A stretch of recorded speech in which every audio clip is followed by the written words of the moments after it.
Alors, qui va gagner la guerre économique entre la Chine, l'Inde, le Japon? Certains vont dire les États-Unis. Alors, c'est une boutade, mais qu'est-ce qui se passe? La Chine a une croissance qui a nettement ralenti. Elle a subi la crise du Covid parce qu'elle a choisi des politiques heurtées de zéro Covid, en enfermant tout le monde et ensuite en libérant tout le monde, donc en provoquant beaucoup de décès, beaucoup de maladies, etc. L'Inde est en train de monter démographiquement et aussi économiquement. Et il ne faut pas oublier que la Chine étant la deuxième économie du monde, le Japon est la troisième économie du monde. Et l'Inde est, suivant les classements, sixième, cinquième.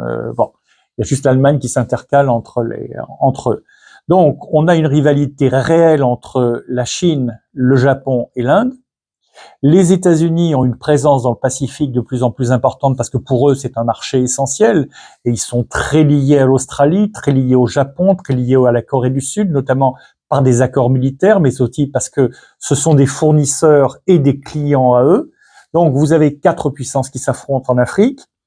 Les États-Unis, la Chine, le Japon et l'Inde, avec d'autres pays comme la Corée du Sud, bien sûr Singapour, les Philippines, la Malaisie, le Vietnam. Donc c'est une histoire très compliquée et bien malin est celui qui aujourd'hui peut dire qui va triompher. Probablement des alliances, probablement des accords entre les uns et les autres, mais c'est fluctuant. On voit que l'Inde s'allie avec les Américains, puis s'allie avec les Chinois, puis s'allie avec tout le monde. Et donc on est sur une situation très très évolutive.